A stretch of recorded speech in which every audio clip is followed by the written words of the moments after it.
단어는 3개 드렸고 듣기는 됐어요? 네. 오케이. 오늘 뭐 기말고사 끝나고 하여튼 수고했고 첫날인데 정기 수업 첫날인데 아쉽게 민준이가 뭐 많이 아픈 거 봐요. 평소에 잘 안 빠지는 친구인데 그런 거 보니까 그다음에 더 공교롭게 이제 혼자 수업 듣게 되는데 담이는 나랑 혼자 수업하는 게 처음인 것 같은데 뭐 하여튼 민준이는 가끔 나랑 혼자 수업도 하긴 했는데 담이는 처음 같은데 뭐 혼자 수업 된다는 아이들 약간 좀 그렇게 뭐 약간 다르긴 하지만 큰 차이 없으니까 수업을 진행할 거예요. 그다음에 그래도 기말고사 좀 잘 본 것 같던데 평균 혹시 내봤어요? 몇 점 났어요? 92점. 92점? 제일 못 본 게 뭐예요? 국어? 국어는 좀 80점대였나? 92점. 하여튼 뭐 내가 이제 같이 시작할 때 뭐 이제 민준이도 오게 되면 같이 공통적인 얘기긴 하지만 기말고사 끝났으니까 이제 완전하게 고등학생이 되는 거니까 이 얘기고 얘기하죠. 근데 고등학생이 된 거니까 이제 눈높이를 좀 더 높여서 공부를 해야겠죠. 그 다음에 뭐 지금이야 이제 학기 중이니까 방학 일정 같은 거 내가 파악했지만 보통 이제 1월달에 방학하면 이제 뭐 지금이야 혹시 기말고사 끝난 다음에 수업 시간에 뭐 하냐? 물론 진도가 안 그러니까 마무리 안 돼가지고 진도 나가는 과목도 있겠죠.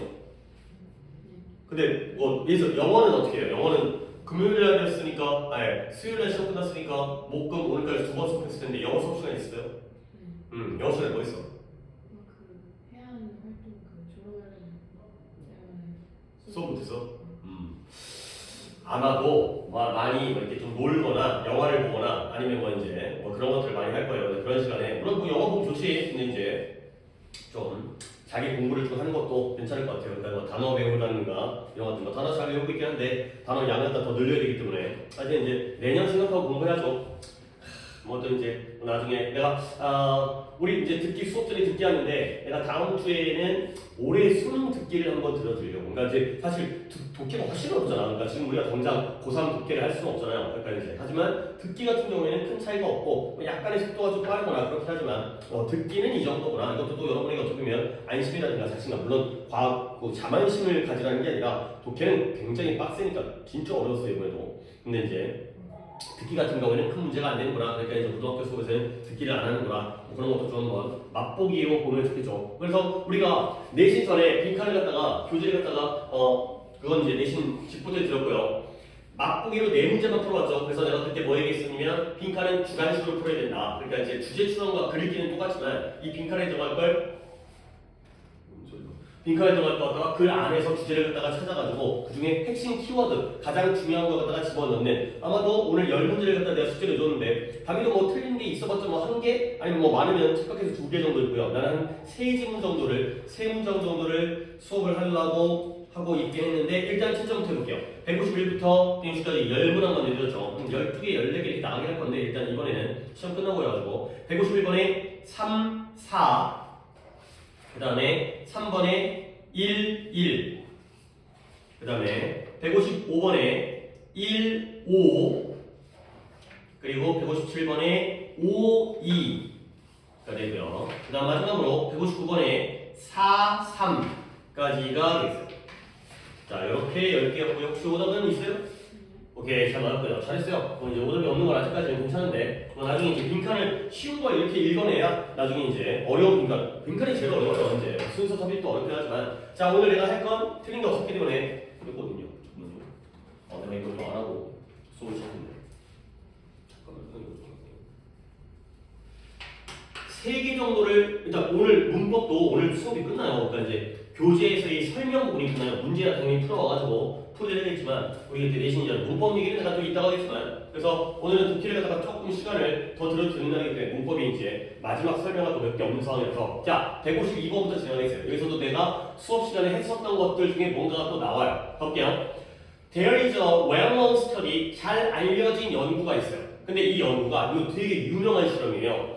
컨덕티드 실행된 건데요. 이 연구가 실행됐어요. 언제? 할로윈에 실행됐어요. 할로윈이라는 건 뭐 미국의 풍습이죠. 그리고 이제 그게 이제 약간 이런 거 있잖아요. 이제 그때는 막 유령들이 밖에 할로윈 들어왔잖아요. 그렇지? 할로윈이라는 게 유령들이 돌아다닌다는 거야. 그러니까 잘못하면 그 유령 앞귀에 우리가 뭐랄까 납치를 당하거나 아니면 악령이 우리에게 들어올 수 있다는 거지. 그러니까 오히려 걔네들한테 그러니까 좀비들이 지나갈 때 좀비인 척하는 것처럼 이제 나쁜 뭐 이제 괴물이라든가 악령들을 갖다가 피하기 위해서 우리가 그런 괴물의 어떠한 그 코스튬 이런 그 커스튬 이런 의상을 갖다가 입는 거죠. 그렇게 되면 이제 자기도 우리도 괴물인 줄 알고 걔네가 지나갈 거 아니야. 그 다음에 이제 또 하나의 풍습으로는 그런 트릭 앤 트릿이라는 여기 나오긴 하지만 그 트릭 앤 트릿 그 집집마다 돌아다니면서 뭐 요즘에 그런 거 없긴 하지만 요즘에는 뭐 집 앞에다가 이렇게 이제 뭐 해골바가지라든가 뭐 귀신이라든가 이제 뭐 악마라든가 이런 것들 갖다가 뼈다구 같은 거 이런 것들을 걸어놓기도 해요. 이제 조명 같은 거 크리스마스처럼 트리가 아니라 그런 것들을 그러면 집집마다 두들긴 다음에 이제 사탕 받아가는 거. 그렇지? 그런 것들이 이제 얘네들의 풍습이죠. 그것과 관련된 실험이 되겠어요.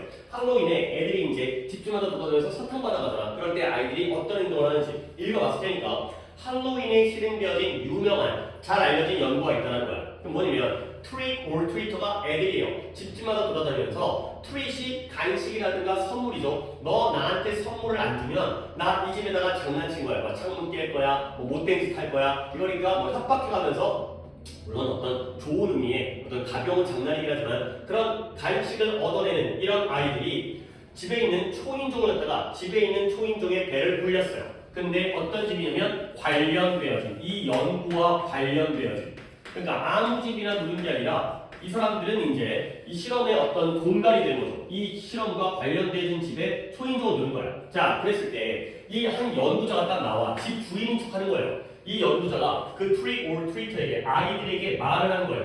근데 뭐라고 하냐면 그들이 각각 캔디, 사탕 하나만을 얻을 수 있다. 자, 사탕 하나만 줄게. 그리고 나서 그가 빠르게 떠나버렸어요. 그러니까 아이들한테 사탕 하나를 딱 주고 떠나는 게 아니라 이만큼 중에서 너 하나만 가져가. 이렇게 얘기하고 떠나는 거죠. 자, 그랬는데 또 다른 연구자가 비밀스럽게 이걸 지켜보고 있는 거예요. 어떤 일이 발생하는지. 그러니까 한 명이 집주인인 척하면서 야 얘들아 하나씩만 가져가라 라고 하려면 또 다른 사람은 어딘가 숨어갖고 애들이 어떤 짓을 하는지 이런 것들을 갖다가 살펴본 거죠. 자, 그랬을 때 그 결과가 보여주는데요. 잠깐만요. 요 문장입니다. 아니, 요 다음 문장이네요. 그 결과가 보여주는데요. 아이들 중에 33.7%가 committed theft에다가 일단 밑줄을 칠게요. 그리고 이제 어휘만 조금 얘기할 건데 어휘를 먼저 얘기하고 볼게요. 이 commit라는 단어가 있어요. commit, M-M-I-T. 얘가 동사인데요. 일단 얘는 뜻이 뭐냐면 헌신하다, 노력하다의 뜻이에요. 뭔가를 다 바쳐서 내 몸을 바쳐서 헌신하고 노력을 하는 거죠. 그리고 또 하나의 뜻이 위임하다의 뜻이 있어요. 위임하다. 위임한다는 건 일을 맡기는 거죠. 예를 들어서 내가 부동산 거래를 할 때 부동산 중개업자, 복덕방이라는 거 있잖아요. 부동산 중개업자에게 그 거래를 갖다 계약을 위임해, 일을 맡기는 거예요. 그리고 여기서의 뜻은 이 theft라는 게 절도인데요. 어떤 안 좋은 일을 저지르다의 뜻이 되겠습니다. 이렇게 3개 정도의 다이어기 때문에 뭔가를 헌신하고 그 다음에 맡기고 일을 맡기고 그 다음에 저지르다. 그리고 아이들 중에 33.7%가 절도를 저질렀다는 거야. 물론 이제 맞아 절도가 나쁜 일이긴 하지만 아이 입장에서는 원래는 몇 개만 가져가야 된다고? 한 개만. 근데 욕심이 사탕이 먹고 싶으니까 하나 더 가져가는 이런 게 돼 있어요. 그래서 그 다음 문장을 볼 건데요. 여기를 다비가 한번 해석을 해보세요. 이제 물론 혼자이기 때문에 오늘 한 2개 정도만 내가 시켜볼게요. 그들이 가져야 하는 것 이상의 캔디를 가져왔다. 그렇죠. 근데 언제? 그들이 아무도 자기 자신을 보고 있다고 생각하기 때문에. 그렇죠. 아무도 자기 자신을 보고 있지 않다고 생각했을 때, 그렇죠. 남들이 나를 안 보고 있다고 생각하면, 이거는 완전 범죄일 것 같아. 가져가도 남들이 모를 것 같아. 그런 경우에는 그들이 가져야 되는 것보다 더 많은 사탕을 가져갔다.가 되는 거죠. 누가 보고 있으면 그래도 양심에 찔려가지고 양심보다는 이제 혼날까봐 못 가져가는데 아무도 안 보고 있으면 사탕을 더 많이 가져가는, 즉 절도를 갖다가 저지르게 되는 거예요. 근데 내가 이제 이 문장을 왜 뽑았냐면, 봐봐요.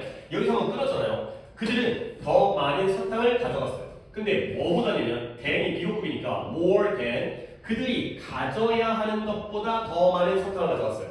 뭔가 얼핏 기억이 날랑말랑 하는데 자 than을 딱 두고 이 they should have 뒷문장 완전해요 불완전해요? 불완전해요. 어디가 불완전해요? have 뒤에가 불완전해요. 그리고 이 have 뒤에는 어떤 단어가 빠져있나요? 그들이 뭘 가져가야 돼요? 캔디가 되겠죠. 그죠? 여기에 캔디가 빠진 거예요. 이거 불완전한 문장이에요.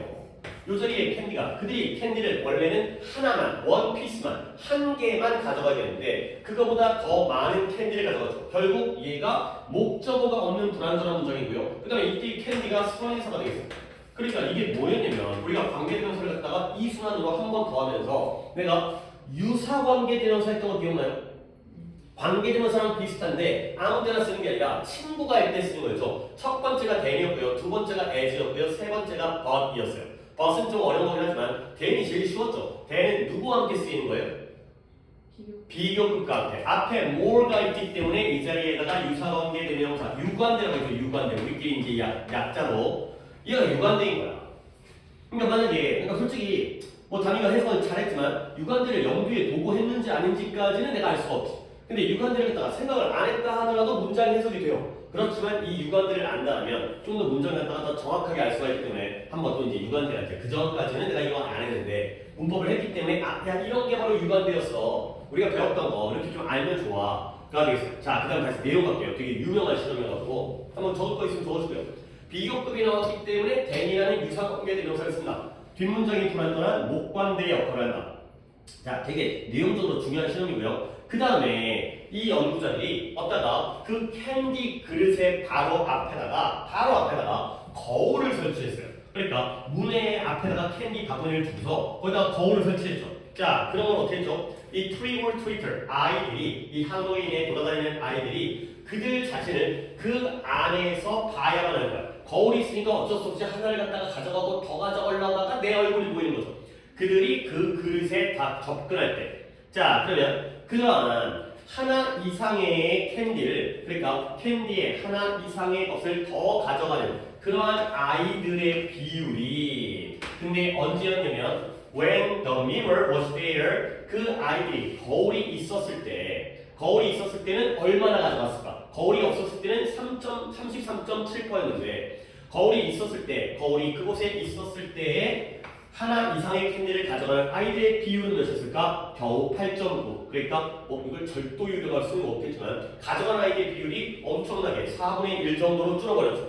그렇죠? 결국 이제 빈칸이 나오는데 이 연구에서 뭐냐? Looking at the mirror, 거울을 본다는 것이 아이들을 이끌었어요. 그러면 어떻게 이끌었을까요? 이 자리에 이제 주관식 연습을 해야 되는 거야. 혹시 안 했죠? 주관식 안 했지?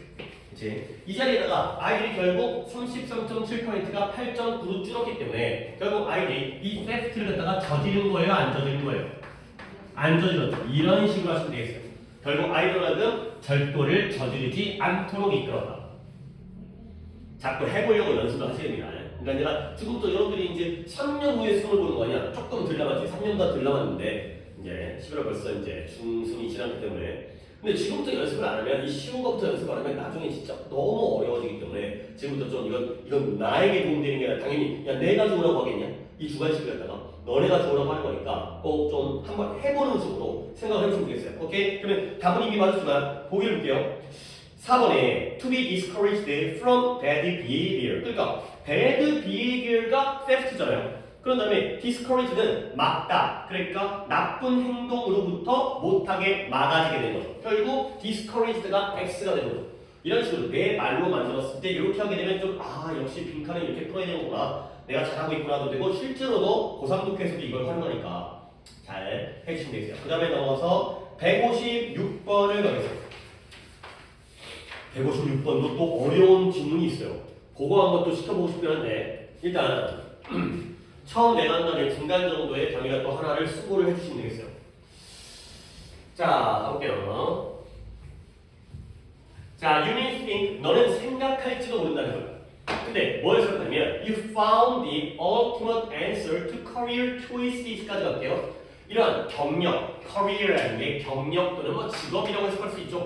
우리가 이제 쌓아가는 경력, 직업의 선택에 대한 궁극적인, 최종적인 그러니까 나는 뭐 할까? 뭐 선생님 할까? 의사 할까? 변호사 할까? 또는 뭐 사업할까? 뭐 장사할까? 이것 중에서 오케이 나는 내 직업의 선택 중에서 결과적으로 궁극적으로 이걸 해야겠다 이런 답을 갖다가 찾았다고 생각할 수도 있고요. 아니면 또는 네가 여전히 뭐하고 있냐면 as confused as ever 지금까지만큼이나 혼란스럽다라고 생각할 수도 있다는 거예요.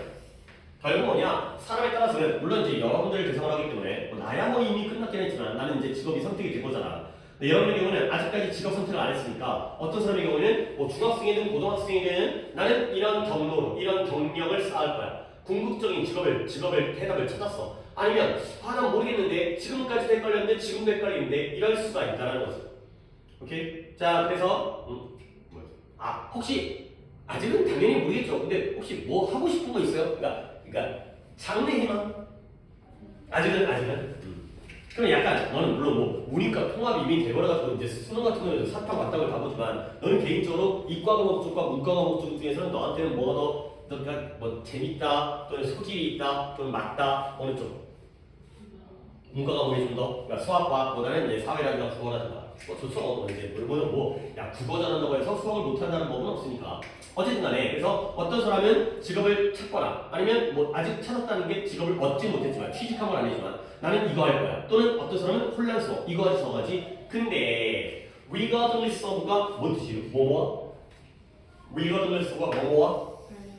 관계없이 뭐뭐와 상관없이 무관하게 이것과 상관없이 무엇과 상관없냐면 the side you are on 네가 지금 거기에 해당되는 그쪽과 상관없이 네가 어느 쪽에 있든지와 상관없이 결국 네가 발견을 했든 아니면 혼란스럽든 양쪽 다 그렇죠? 여러분의 경우에 누구는 찾았고요 누구는 못 찾았고요 누구는 찾았는데 바뀔 수도 있으니까 어느 쪽에 있든지 간에 최고의 이러한 중요한 삶의 선택 직업의 선택을 갖다가 찾아가는 최고의 조언은 다음과 같다가 되는 거죠. 결국 여기는 아직까지는 답이 뭐가 나올지 모르겠지만 여기에 나오는 건 뭐가 나온다? 물론 뒤에서 근거를 찾아야 돼. 근데 머릿속에 이 정도의 생각을 하는 거죠. 여기는 뭐가 나오냐면 직업 선택에 대한 조언이 되는 거죠. 우리가 직업, 인생에서 제일 중요한 선택일 수 있잖아요. 직업 선택에 대한 조언이 뭐인지 이렇게 생각을 해주시는 거예요. 그럼 우리는 이 뒤쪽에서 어떻게 하면 우리가 평생 가지게 돼. 물론 뭐 중간에 직업을 바꿀 수도 있겠지만 그런 직업들을 어떻게 찾아가야 되는지에 대한 조언을 찾아야 되겠어요. 자 그리고 다음 문장인데요. 짧아요. 짧은데 이거 갖다가 여기부터 여기까지예요.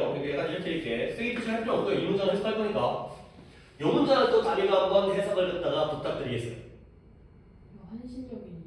그쵸. 데디케이트 하면 열심히 노력하는 환신적인 맞았어요. 환신적인. 너가 얼마나 똑똑하고 헌신적이든 너는 미래를 예측할 수 없어. 그렇지. 내가 널 갖다가 굉장히 높게 평가하는 건 이런 감각이 굉장히 좋아요. 그러니까 뭐냐면 이걸 딱 봤을 때 이게 네가 확실하게 배우거나 뭔가 머릿속에 정확하게 정리된 정도의 수준이 아니에요. 이거 되게 어려운 거예요. 근데 이걸 딱 보면서 굉장히 자연스럽게 그러니까 뭐 약간 자신감도 있고 내가 이 정도 문장이면 할 수 있지. 단어만 알면은 말을 만들어낼 수 있어요. 근데 야 단어 한다고 해서 문장 구조 해석이 다 되는 것도 아니에요. 단어는 다 아는데 문장 구조가 어려가지고 해석이 전혀 이상한 데로 가는 경우도 있거든. 근데 저는 그 좀 자신감, 좀 약간 감각, 자연스럽게 하는 능력 굉장히 잘했어요. 뭐냐면 이게 정확하게 내가 설명을 해주겠지만 그 전부터 말 네가 어떤 거에서 포인트를 좀 잡았다고 난 생각하냐면 이런 에즈에즈가 아까는 에즈에즈가 이전만큼 혼란스러운 애 동등비교거든요. 근데 여기서는 동등비교를 해석하면 오히려 이상해요. 내가 일단 지정을 해서 동등비교 해볼게요. 네가 뭐하는 만큼 네가 똑똑하고 영리하고 헌신적인 만큼 너는 단지 미래를 예측할 수가 없다. 좀 이상하죠? 야 똑똑하고 헌신적이라는 건 좋은 거야 나쁜 거야? 좋은 거예요. 근데 미래를 예측할 수 없다라는 건 물론 당연한 얘기긴 하지만 좋은 거야 나쁜 거야? 나쁜 거죠. 똑똑하면 미래를 다 알면 좋지 않을까? 그렇지? 영리하고 똑똑하고 헌신적이고 내가 여기에 뭔가를 다 점령한다면 미래도 눈에 보이면 좋은 거잖아요. 근데 이게 좀 반대죠. 이런 것들이 이제 네가 딱 봤을 때 영리하고 헌신적인데 미래를 예측할 수 없어? 네가 아무리 영리하고 헌신적이어도 너는 미래를 예측할 수 없다. 이렇게 자연스러운 해석이 되는 건데 근데 대신 그런 것들이 이제 독해할 때는 당연히 플러스가 되지만 문법 내신에서는 좀 더 이 문장 구조를 파악을 해야죠. 옆에다가 좀 필기를 하겠어요. 여기가 조금 시간이 걸리는데요. 양보도치라는 게 있어요. 양보도치. 말 자체가 어려워요. 양보도치. 일단 양보도치가 뭔지는 내가 구문을 한번 보여드린 다음에 적용을 하겠어요. 보통 어떻게 쓰냐면 앞에 형용사나 부사나 명사가 먼저 튀어나와요. 그리고 나서 as를 쓰고요. 그리고 나서 뒤에다가 주어, 동사가 나와요. 이런 형태의 문장들을 형용사, 부사, 명사를 먼저 쓰고 그 다음에 as를 쓴 다음에 주어 동사를 써요. 근데 그럴 때 요게 요 as가 우리는 보통 as가 이번에도 시험 범위에서 명확하게 뭐 문제가 되진 않지만 뭐 할 때 뭐뭐 때문에 뭐뭐에 따라 뭐뭐처럼 뭐 이런 거 있잖아요. 뭐뭐 하면서 근데 얘가 양보의 의미예요. 즉 비록 뭐뭐이지만의 너의 의미를 써요. 얘가 양보의 뜻이에요. 요 as의 이건 양보예요. 그러다 보니까 원래는 우리가 이렇게 안 쓰고요. 일반적인 문장의 형태는 뭐냐? 원래 접수가 너나 although가 먼저 나오고요. 그 다음에 주어를 써야죠. 그 다음에 동사를 써야죠. 그리고 나서 저 앞에 튀어나왔었던 이상한 자리에 들어가 있잖아. 이 형용사, 부사, 명사가. 얘가 원래 위치는 여기였던 거죠. 주어, 동사 다음에 형용사를 쓰거나 아니면 부사를 쓰거나 아니면 명사를 쓰거나 이런 형태가 원래 있는 얘를 갖다가 위치를 원래가 이 자리에 있는 뭐 보어가 됐든 목적어가 됐든 수식어가 됐든 이 자리에 있었던 형용사나 부사나 명사를 저 앞쪽으로 위치를 바꾼 거예요. 물론 도치의 좁은 의미는 주어 동사가 바뀐 걸 우리가 도치라고 하지만 모든 문장 성분의 위치가 달라진 건 넓은 의미의 도치인데요. 얘가 바로 양보 도치가 되는 거예요. 의미가 as가 양보의 의미를 가지면서 아무 때나 그러는 게 아니라 이러한 문장 성분들이 앞으로 튀어나왔을 때 이럴 때를 갖다가 우리가 양보 도치라고 한다. 가 되는 거죠. 오케이? 자 그래서 그리고 요즘에 이것도 꽤 옛날 질문이긴 하지만 요즘 들어가지고 또 어떤 게 있냐면 이 원래는 as가 여기 들어가거든. 근데 앞에다가 as를 한 번 더 쓰는 경우들도 굉장히 많이 등장을 하더라고요. 요즘에는 오히려 이 as가 더 있는 경우가 많아요. 그러면 오히려 더 어려워지는 게 우리가 마치 이거 갖다가 동등 비교, 아까 얘기했던 원급 비교처럼 착각해서 똑똑한 만큼, 헌신적인 만큼 미래를 예측 못하는 거라. 그러면 오해하면 뭐예요? 똑똑하지 않으면 미래를 예측할 수 있는 거예요? 똑똑한 만큼 예측을 못해. 그러면 똑똑하지 않으면 예측할 수 있어? 이렇게 가면 안 된다는 거죠. 그런 함정을 퍼기 위해서 오해하면 일부러 그런지 아닌지 모르겠지만 as를 한 번 더 써주는 경우도 있다는 거. 이런 문장 구조가 나오면 얘의 경우에는 양보가 된다. 비록 뭐뭐이지만. 그러니까 아주 간단한 예문 같은 거 한번 들어보면 이런 거예요. as poor 이거 씁니다. as he was he was happy. 예문은 굉장히 유치해 보이지만 이런 구조 파악을 위해서 일단 이 정도의 짧은 예문을 두겠어요.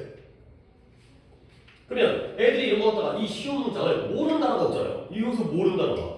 근데 문장 구조를 잘못 파악하면 그가 가난한 만큼 행복하다. 뭐가 이상하죠? 가난한 만큼 행복해? 그러면 가난하면 가난할수록 행복해진다는 거야?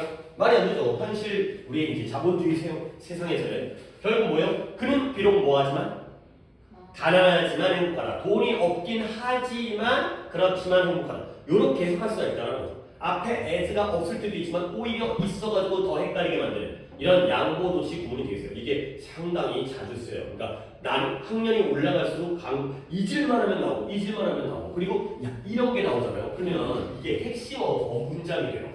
출제자가 아는 거죠. 이 새끼들 이거 몰라가지고 딴 데로 갈 것 같아. 길이 딴 데로 잘못된 길로 빠질 것 같아. 함정을 파기 때문에 결국 아무리 똑똑해도 우리가 비록 네가 비록 매우 똑똑하고 헌신적일 수는 있겠지만 너도 단지 미래를 예측할 수는 없어. 미래는 알 수 없어. 가 되는 거죠. 그 다음에 이제 좀 빨리 갈게요. 역시 이것도 질문을 해석게 된 거니까. 그래서 가장 성공적인 어떤 상상할 수 있는 분야, 어떤 분야든지 간에 뭐 교육계가 됐든 법조계가 됐든 의료계가 됐든 정치계가 됐든 어떤 상상 가능한 분야에서 가장 성공적인 그런 전문가들 중에 의하면 그 일부도 뭐 할 수 없다. could never ever have predicted. 이게 기네요. never ever는 그냥 강조하는 거죠. 절대 예측할 수가 없었다는 거예요. 아무리 똑똑한 사람도 절대 예측할 수가 없었다는 거예요. 근데 뭐냐면 what they actually do today. 오늘날 그들이 무엇을 하고 있는지를 예측할 수가 없었다는 거죠. 아니 뭐 예를 들어서 일론 머스크 알죠?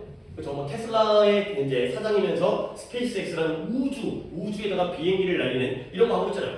물론 그 사람이 너무나 뛰어난 사람이어가지고 나는 미래에 그 사람이 어렸을 때 그 사람이 만약에 네 나이 또래였다고 쳐봐. 그 사람이 어렸을 때 나는 미래에 테슬라라는 전기차를 만들어가지고 스페이스X로 우주 탐사할 거야. 이렇게 상상 못했을 거라는 거죠. 뭐 전기차라든가 아니면 우주 여행이라든가 이런 것들은 그 사람이 어렸을 때는 있지도 않았던 거고. 뭐 죽었지만 스티브 잡스가 자기가 애플의 아이폰을 만들 거라고 어렸을 때부터 상상을 못했겠죠. 뭐 어디 뭐 그 차고에다가 회사를 갖다가 해가지고 컴퓨터 만들었잖아요. 이제 아주 작은 회사에서 컴퓨터를 만들어가지고 자기가 잘 될지 잘 모르면서 영업하고 고생도 많이 했다는데 결국 아무리 잘났어도 자기가 지금 이 잘난 일을 하고 있을 걸 상상도 못했다는 거예요. 자, 왜 그랬을까요? Because 그 이유는 그들이 고딩 때, 고등학교 때 그 직업 자체가 존재조차 안 했다는 거죠. 그런 직업이 있을 거라는 걸 알지도 못했다는 거예요. 결국 그래서 it was not too long ago 그렇게 아주 오래된 게 아니에요. 근데 어떤 게 오래된 거냐면 there were no such thing 그런 것들이 존재하지도 않았던 게 그리 오래전이 아니라는 거예요. 결국 어떠한 것들이냐면 인터넷이라든가 휴대폰이라든가 아니면은 이런 다른 새로운 도구인데요. 아니 문자가 왜 이렇게 길어? 다시 한번 There are so critical to so many jobs today. 오늘날 그렇게 많은 직업에게 그렇게 결정적인 새로운 장치들 또는 인터넷, 그 다음에 이런 휴대폰 이런 것들이 존재하지 않았던 게 그리 오래되지 않았다가 되는 거죠. 다시 한번 문장이 이 두 줄 좀 많이어가지고 내가 해석을 좀 더 자세히 하겠어요. 그냥 쭉 하고 이러다가 봐봐요. 구조 파악합니다. 여기부터 여기까지가 앞에 있는 tools를 꾸며주는 관계대명사 절이 되겠어요. 자, 그 다음에 크게 보면 이시 가주어고요. 그 다음에 대절이 진주어가 되겠어요. 자, 이렇게 파악을 해주면 자, 그 다음에 체크해볼게요. It was not too long ago. 그리 오래전이 아니었다. 그렇게 오래전이 아니었으니까 뭐예요? 얼마 전이었다는 거죠. 그러면 뭐가 얼마 전이었냐면 There were no such things. 그러한 것이 존재하지 않았던 것이 얼마 전이었다는 거예요. 근데 그러한 것의 예시가 뭐냐? 인터넷이 존재하지 않았었죠. 인터넷이라는 건 1980년대 그때쯤 이제 만들어지기 시작하고요. 휴대폰도 존재하지 않았어요. 휴대폰은 뭐 세계적으로 모르겠지만 우리나라 같은 경우는 1990년대 중반 이때 만들어졌고요. 그 다음에 다른 새로운 도구들이 존재하지 않았던 게 얼마 전이었다는 거예요. 한 3, 40년 전만 해도 이런 거 없었다는 거예요. 근데 이런 물건들이 뭐냐? 오늘날의 많은 직업들에게 굉장히 결정적이고 중요한 거죠. 지금은 인터넷 없으면 휴대폰 없으면 아무것도 못하지.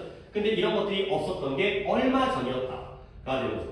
그러니까 30년 전만 해도 세상이 이렇게 될 거를 몰랐다는 거죠. 그러면 당연히 세상은 더 빨리 바뀌니까. 그러니까 예를 들어서 니네가 지금 한 16살이잖아요. 16살.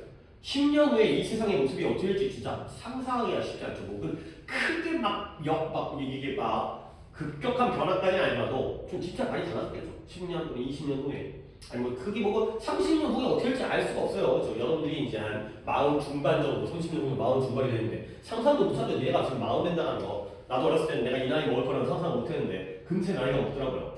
어쨌든 물론 나도 30년 전에 충분히 잘 살고 있었거든. 내가 잘 산다는 게 지금과 그때 뭐 밥을 못 먹고 집이 없고 이런 정도는 아니었는데 굉장히 많이 바뀌었죠 이제. 자, 그래서 결국 뭐다? 어이구 주제가 왜 나와버리네?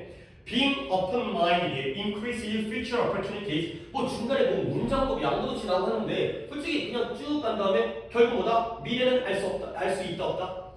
없다. 그러니까 뭐는 거죠? Being open-minded. 열린 마음을 갖는 것이 미래의 기회를 증가시켜준다. 가 되겠어요. 좋은 문장들이 있긴 했지만 직업 선택을 위해서는 네가 미래 알 수 없으니까 예를 들어서 그러니까 그럴 수 있잖아요. 그럴 수 있어요. 지금 의대가 굉장히 인기가 있잖아. 의대 가려고 난리가 나고 한장을 하잖아. 근데 의사라는 직업이 곧 없어질 수도 있잖아. 그러니까 AI라든가 로봇이라든가 다 대체되다 보니까 의사가 할 일이 없어가지고 기계가 다 잘하니까 수술도 잘하고 진료도 잘하고 진단도 잘하고 그런 경우에는 괜히 궁금해갖고 의사 갔다가 의사가 돈을 못 보내 그럴 수도 있다는 거죠. 그러니까 미래를 알 수 없으니까 지금 당장 직업을 선택하는 것보다 결국 뭐 해야 된다? 지금까지 내가 뭐 약간 힌트를 줬지만 한 단어로 표현한다면 어떻게 하는 게 제일 좋다는 거예요?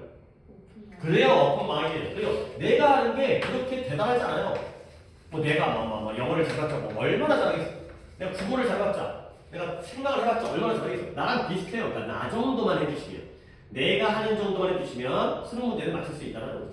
대단하게 잘하는 게 아니라 이 정도 하다 보면 물론 그 고1 문제니까 그거랑 급이 다르긴 하지만 이렇게까지 해주시게 되면 된다. 그러면 156번에서의 너의 정답에서 어느 단어가 가장 좋은 단어가 되는 거야? 그러니까 답도 선택을 잘해야 되거든. 그러니까 taking a flexible attitude 직업 선택에 대한 유연한 태도를 갖자가 바로 조언이 되는 거고요. 어느 단어가 제일 키워드가 되겠어요? 답 중에?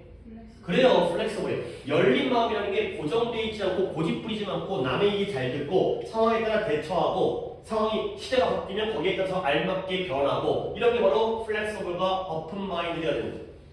이렇게 자꾸 이런 식으로 집어넣으려고 하시고요. 하나 정도를 더하겠어요. 어법이 할 게 많이 없어가지고 하나가 159번이고요. 이것도 조금 까다로운 질문이고요. 이게 상당히 우리가 이제 이독희 책을 갖다가 오늘 처음 시작하는 거잖아. 약간 12, 3년 전부터 시작하면 이게 지금 2012년이니까 12, 3년 전 거겠는데 만만치 않아요. 만만치 않아요. 물론 지금 건 더 어렵죠. 얘네가 내년에 3월 모의고사 고1 모의고사는 이보다 더 어려운데 이것도 만만치 않아요. 지금부터는 이제 문장 해석이라든가 구문 해석이라든가 잘 해주시고요. 두 개나 했기 때문에 여기서 내가 웬만하면 안 시킬 거고 질문식만 좀 할 건데 한번 가볼게요. 정보라는 건 retrieve라는 게 되돌리다, 회수하다, 회수라는 건 우리가 기억으로부터 회수한다는 건 기억이 생각나는 거죠. 정보가 생각이 나게 된다는 거야. 기억으로부터. 근데 언제 생각이 나냐면 current 현재의 상황이 match 어울릴 때 또는 일치할 때 현재의 상황이 무엇과 일치할 때 이 상황과 그리고는 init라는 관계부사죠. 앞에 situation 보여주는 빈칸의 상황과 일치할 때 지금의 상황이 빈칸의 상황과 일치할 때 정보가 기억으로부터 잘 회수되어진다는 거예요. 이 자리에 뭐가 나올지 나도 몰라요. 뒤에 되있다 보면 지금의 상황이 무엇과 일치하면 기억이 잘 나는구나 를 찾아보시면 되겠어요. 자, 그래서 여기서의 핵심은 바로 상황이라는 단어가 핵심이에요. 그리고 이 상황이라는 걸 심리학자들은 또한 뭐라고 불러요? 문맥, 맥락이라고 불러요. 컨텍스트도 물론 컨텍스트에 상황이라는 뜻도 있어요. 근데 이러다가 상황이라고 보면 좀 이상하잖아요. 그죠? 그러니까 이러다가 맥락, 심리학자들의 이 상황이라는 걸 맥락이라고 부른다는 거야.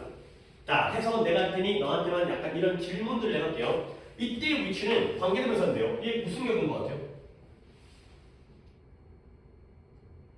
그쵸. 목관되면 항상 뒷문장에 어디에서 목적어가 빠졌는지를 또 확인하는 연습. 당연히 situation이 들어가야지 그 자리가 불완전한 자리. 선행사를 집어넣어서 들어갈 수 있는 자리가 불완전한 자리니까 어디가 되겠어요? 그쵸. call이가 되겠어요. psychologist가 주어고요. call이 동사고요. 여기가 목적어 자리에 situation이 날아간 거예요. 그러면 컨텍스트는 뭐예요? 목적격 보호가 되는 거죠. 그러니까 오형식에서의 목적어가 빠진 문장. 잠깐만, 요런 문장 해석 잘해야 된다. 여기서의 핵심적인 키워드는 상황이다. 그리고 심리학자들은 그 상황을 맥락이라고 부른다라는 문장이 되는 거죠. 이런 식으로 물 흐르듯이 해석을 해야 되고요. 그래서 네가 새로운 정보를 배우잖아요. 머릿속에 지금 뭔가 우리 양구도치 배우고 있고 그 다음에 또 아까 뭐 배웠지? 유관대 배웠고 유관대를 물론 전에 배운 걸 우리가 회수해야 되겠지만 새로운 걸 배울 때 그게 뭐 되어지냐면 관련되어져요. 무엇과 관련되느냐? 상황은 상황인데 어떤 상황과 관련되어지냐면 네가 배우고 있는, 학습하고 있는 상황과 관련되어지죠. 결국 어떤 시각과 그 다음에 청각과 소리와 눈에 보이는 장면, 그 다음에 소리, 그 다음에 맛, 그 다음에 냄새, 그 다음에 느낌, 그러니까 우리 인간의 오감과 관련되는 모든 것들과 다 관련되어 있다는 거예요. 그래서 사이트, 시각, 청각, 미각, 후각, 촉각 이러한 감각들과 관련되어지고요. 자, 그리고 심지어 어떤 생각과 관련되어지냐면 그 당시에 존재했었던 생각과 관련되어져 된다는 거야. 그러니까 예를 들어서 어떤 느낌이냐면 나랑 이제 문법 배우잖아. 근데 니네가 저번에 유관들을 배웠단 말이지. 근데 그 유관들을 배운 날 굉장히 몸이 안 좋았어. 그러면 컨디션도 안 좋고 머리가 안 돌아가. 그러면 잘 기억이 안 나는 것 같아. 또는 그날 굉장히 수업이 재밌었어. 그래갖고 막 하고 하다가 머릿속에 막 쏙쏙 들어왔어. 그러면 당연히 학습하고 있던 상황과 바로 그 정보가 관련되어지는 거예요. 좋은 상황, 좋은 컨디션을 배웠는지 아니면 나쁜 기분으로 배웠는지 그런 것들이 그 유관대라는 내용이잖아요. 그건 이제 문법의 내용이잖아. 그게 우리가 배우고 있는 이 상황과 관련되어진다는 거예요. 오케이? 자, 그래서 너의 기억이라는 게 이 원리 위에 구성되어져요. 어떤 원리냐면 요 대도 살짝 잘 보세요. 어느 정도 나는 힌트를 주면서 또 물어보는 것도 있기 때문에 어떤 원리냐면 프린시플이 원리잖아요. 원리, 이론 또는 원리, 원칙. 근데 어떤 원리냐면 지식은 뭐 할 가능성이 있냐? To be important, 중요할 가능성이 있다는 거야. 근데 어떨 때 중요할 가능성이 있냐면 똑같은 상황이 다시 발생할 때 그럴 때 지식이 중요할 가능성이 있다는 게 바로 원리가 되겠어요. 이것도 뭔 말이냐면 자, 봐봐. 내가 오늘 양보도치라는 수업을 했잖아요. 그러면 이 양보도치가 오늘만 나오고 앞으로는 절대 안 나온다면 저거는 중요한 거야, 안 중요해? 안 중요하지. 그냥 오늘만 계속 그냥 지나가면 끝나는 거 아니야? 그냥 안 배워도 끝나는 거 아니야? 근데 다시 한번 너의 기억은 어떤 원리 속에 구축되어지냐면 이 지식이라는 건 중요해질 가능성이 있다는 거야. 언제? 똑같은 상황이 다시 발생해야지 그 지식이 중요하죠. 양보도치가 자주 나와야지만이 그 양보도치라는 지식이 중요한 거 아니겠냐? 이러한 원리를 바탕으로 해서 기억이 만들어지는 거야. 그러니까 우리가 우리의 기억을 하더라도 사실 이게 자주 보게 되면 기억이 나는지, 근데 거꾸로 자주 보게 될 것을 우리가 기억해야 되는 거기도 하지. 그치? 그러니까 자주 나오면 또 나왔네 머릿속에 안 사라지는 거야. 근데 이거 내가 자주 나온다 라고는 그래 선생님을 한번 믿어보고 머릿속에다 해야겠다. 그러니까 진짜 자주 보네? 그러면 또 더 좋아지는 이런 상황이 되겠어요. 자, 그러면 내가 이것을 살짝 이제 언지를 두고서 얘기했었는데 저 때의 뜻이 뭐예요? 그쵸, 동격이 되겠어요. 기억이라는 건 아니죠. 모르는 거야. 기억이라는 건 어디였어요? 잠깐만요. 160번이었나? 59번. 기억이라는 건 이런 원리에서 만들어지고 구축되어진 게 기억이라는 거야. 나중에 또 그 상황이 발생할 때 중요해질 것이다. 가 되는 거죠. 그렇기 때문에 문장은 상당히 길어요. 신스들이 이제 끝납니다. 결국 너의 기억은 너에게 정보를 주기를 원해요. 내 머릿속의 기억이 너의 정보를. 근데 어떤 정보를 주기를 원하냐? That is most likely to be helpful. 너를 위해 가장 도움이 될 가능성이 있는 정보를 갖다가 너에게 주기를 원한다는 거지. 얼마 전에서 기억할 것 같은데 내가 초등학교 6학년 때 수영장 가서 물에 빠져 죽을 뻔했던 얘기 했었죠.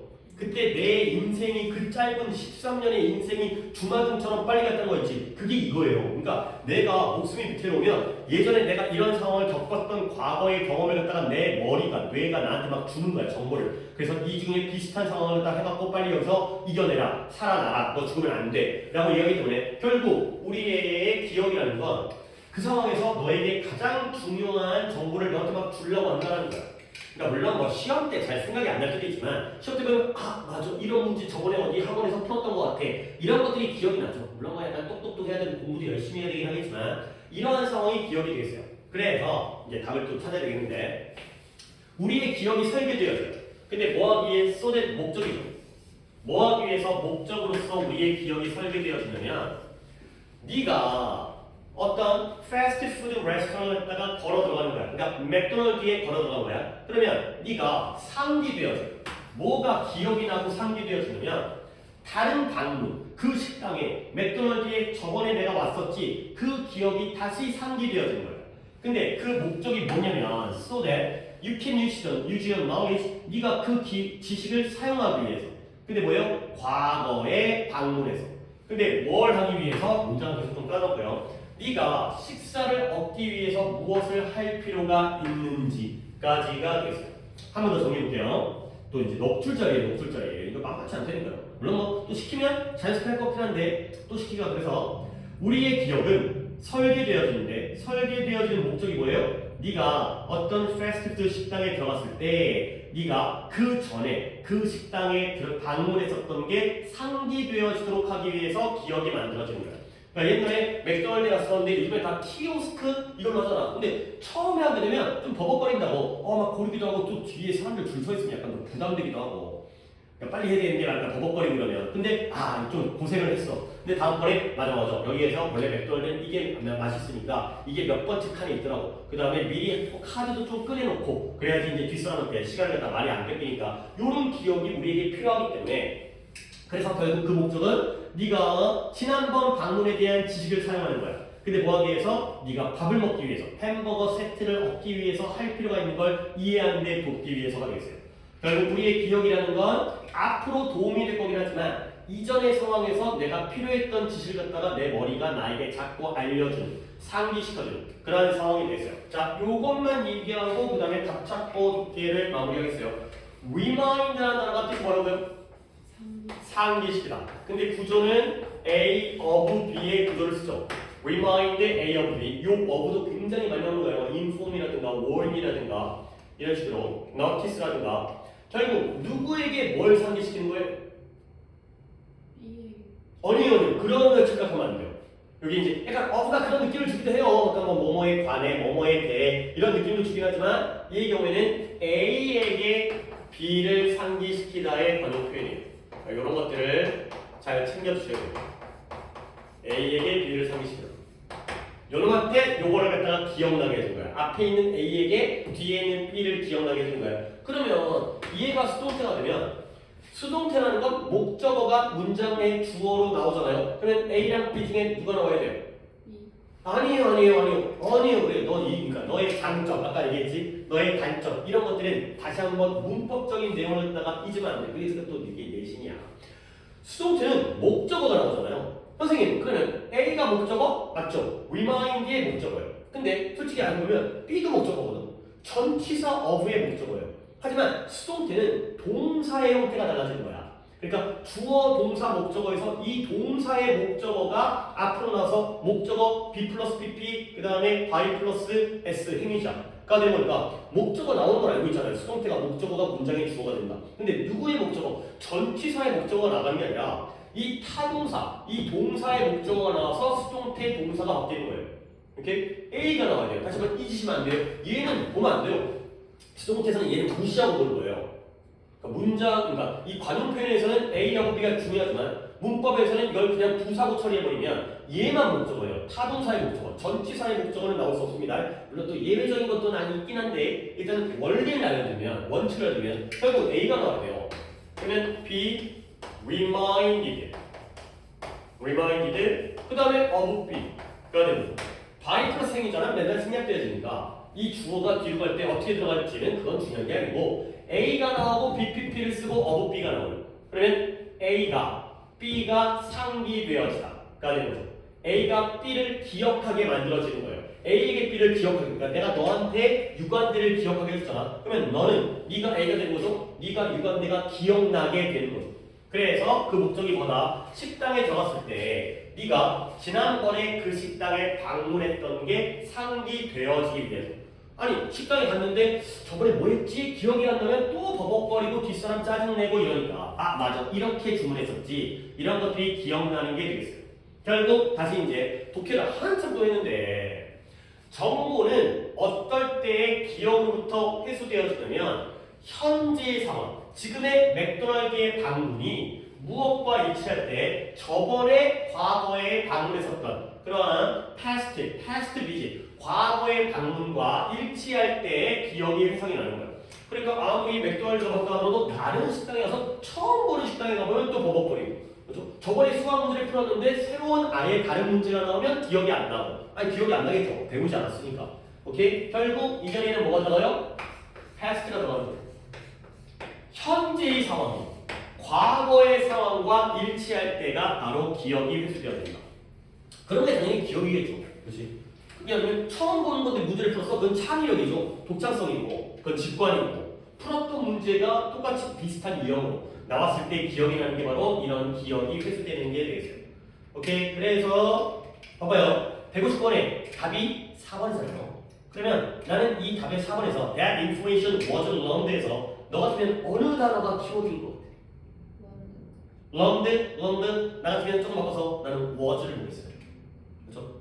그러니까 어떤 의도인지 알겠어요? 정보가 학습되어지는 게 아니라 정보가 학습되어졌던 것이 그렇지? 그 정보를 그때 배웠던 그러니까 저번에 맥도날드 가서 키오스크를 썼던 알지? 그때 배웠잖아. 이렇게 쓰는구나. 그 이 was 가지고 이제 답이 만들어지는 거죠. 정보가 학습되어졌던 그 상황, 과거의 방문의 그 상황. 그러니까 우리는 여기다가 뭐가 들어갈지를 하는 게 우리의 최선인 거고 그 다음에 이 사람이 답에다가 어떤 식의 표현을 했는지는 또 거기서 달라지게 되세요. 오케이? 독해는 여기까지 하고 앞으로도 미리 얘기할까? 아니 이따 숙제 얘기할까? 근데 지난번에 이제 내신 전에 이제 한 2지문씩 미리 뽑아가지고 했었는데 그건 이따 숙제 알려줄 때 하도록 하겠어요. 이건 잠깐 끊고 가겠어요. 이렇게 올리고 잠깐 한번 2, 3분 정도만 쉬도록 하겠습니다.